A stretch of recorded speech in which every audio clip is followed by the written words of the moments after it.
RJD के लोग जिस तरह के शब्दों का प्रयोग कर रहे हैं ये तो दिखाता है ना कि पहलवान विद्यालय चरवाहा विद्यालय के पोषक से हम लोग क्या आशा कर सकते हैं। उनकी शिक्षा दीक्षा ही नहीं हो पाई है, अभी भी वो चरवाहा विद्यालय पहलवान विद्यालय में लगे रहते हैं। और आपके माध्यम से मैं सरकार से भी आग्रह करता हूँ, अपनी ही सरकार से आग्रह करता हूँ कि जो लोग भी इस तरह के पोस्ट कर रहे हैं उस पर जो है सो त्वरित कार्रवाई करने का काम करें। सदन चलता रहता है, विदेश चले जाते हैं, एक दिन आते हैं, थक जाते हैं, जब सदन में आते हैं तो बोल नहीं पाते हैं, आवाज़ लड़खड़ाते रहता है, कभी जो है सो लग रहा है कि गिर जाएंगे, पता नहीं क्या करके आते हैं। को राजद जो है जिंदा लाश बता रही है। यही मेरे भाई मीडिया के साथी हैं, यही उनका संस्कार डुबा दिया।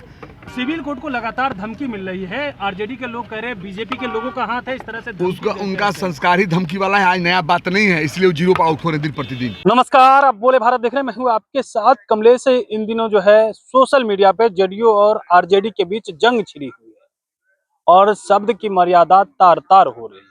सीएम नीतीश कुमार ने सदन में राबड़ी देवी को लेकर के ये लड़की कहा, उसके बाद बवाल बढ़ गया, अब जिंदा लाश बताया जा रहा है। और ऐसे में देखिए, जब सवाल पूछा गया उपेंद्र कुशवाहा के विधायक माधव आनंद से, तो खूब गुस्से में है, कह रहे हैं चरवाहा विद्यालय वाले लोग हैं और इस तरह के जो पोस्ट कर रहे हैं आपत्तिजनक, उनके ऊपर जो है सरकार संज्ञान ले। तेजस्वी यादव सदन नहीं पहुंच रहे, सुनते ही खूब भड़क गए। सुनिए क्या कुछ कह रहे हैं। घोर आपत्तिजनक है। मुझे लगता है किसी भी सूबे के मुख्यमंत्री के लिए इस तरह के शब्दों का प्रयोग करना अनैतिक है, घोर जो है इसकी निंदा होनी चाहिए। और जो लोग भी इस तरह के शब्दों का प्रयोग कर रहे हैं, कहीं न कहीं उनमें शिक्षा की कमी है। और आदरणीय मुख्यमंत्री जी ने शिक्षा के क्षेत्र में कितने काम किए हैं, लेकिन दुर्भाग्य है कि महागठबंधन के हमारे साथी उस शिक्षा का लाभ नहीं उठा पाए हैं। मैं आपके माध्यम से भी कहना चाहता हूँ कि पढ़ाई की कोई उम्र सीमा नहीं होती है।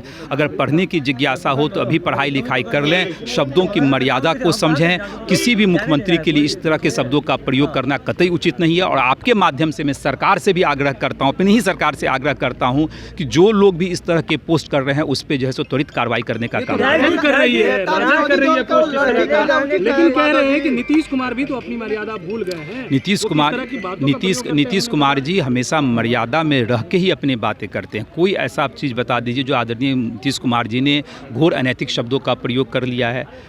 विधान परिषद में जो मुख्यमंत्री जी ने शब्द का प्रयोग किया उसके पे भी मैंने कहा कि वो सामान्य चीज़ है, ऐसी कोई चीज़ नहीं है उसमें। लेकिन आरजेडी के लोग जिस तरह के शब्दों का प्रयोग कर रहे हैं ये तो दिखाता है ना कि पहलवान विद्यालय चरवाहा विद्यालय के पोषक से हम लोग क्या आशा कर सकते हैं। उनकी शिक्षा दीक्षा ही नहीं हो पाई है, अभी भी वो चरवाहा विद्यालय पहलवान विद्यालय में लगे रहते हैं। आज हम लोग हायर एजुकेशन की बात कर रहे हैं, आज बिहार पढ़ाई लिखाई के क्षेत्र में कितना आगे बढ़ गया। अपने बिहार के लोग जो है सो वैश्विक स्तर पर जाके जो है सो नाम कमा रहे हैं। और ये महागठबंधन के लोग अभी भी अशिक्षित और अनपढ़ की तरह बात करते हैं, शब्दों के मर्यादा को नहीं समझते हैं। तो थोड़ा पढ़ लिख लें। पटना में सदन नहीं पहुंच रहे। अरे तेजस्वी यादव जी को सदन से कोई मतलब है। आज सदन का कितना दिन हो गया, 2 तारीख से सदन स्टार्ट हुआ, आज 13 तारीख है। मैंने उनको 2 दिन सदन में देखा है, आप अनुमान लगा लीजिए। तो जब विपक्ष के नेता का कोई इंटरेस्ट ही नहीं है, चुनाव जीत जाते हैं और घर पे जाके बैठ जाते हैं, सदन चलता रहता है, विदेश चले जाते हैं, एक दिन आते हैं, थक जाते हैं, जब सदन में आते हैं तो बोल नहीं पाते हैं, आवाज़ लड़खड़ाते रहता है, कभी जो है सो लग रहा है कि गिर जाएंगे, पता नहीं क्या करके आते हैं।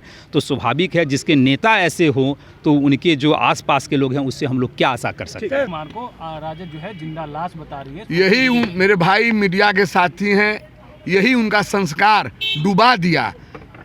जिस तरह से घमंड, जिस तरह से गुरूर था उनका, जनता ने दिखा दिया। वो नेता को जितनी आलोचना करेंगे जनता उनको माफ नहीं करेगी, साफ कर देगी। सिविल कोर्ट को लगातार धमकी मिल रही है, आरजेडी के लोग कह रहे हैं बीजेपी के लोगों का हाथ है इस तरह से। उसका उनका संस्कार ही धमकी वाला है, आज नया बात नहीं है, इसलिए वो जीरो पर आउट हो रहे दिन प्रतिदिन। तो आपने सुना माधव आनंद का, तेजस्वी यादव पर भी अपनी भड़ास निकाले हैं। वहीं मंत्री जमा खान भी साथ में नजर आ रहे हैं और दोनों नेता जो नीतीश कुमार पर जिस तरीके के पोस्ट किए गए राजद के द्वारा उस पर भड़कते हुए नजर आ रहे हैं। लेकिन नीतीश कुमार ने जो बातें कही उसको लेकर के कह रहे हैं कोई आपत्तिजनक नहीं है, जबकि आरजेडी के विधायक का कहना है कि नीतीश कुमार लगातार महिलाओं का अपमान करते हैं और इस तरह की आपत्तिजनक बातें करते हैं, वो पगला गए हैं। और उसका जवाब मंत्री जमा खान और माधव आनंद ने दिया। बने रहे बोले बात साथ, बहुत बहुत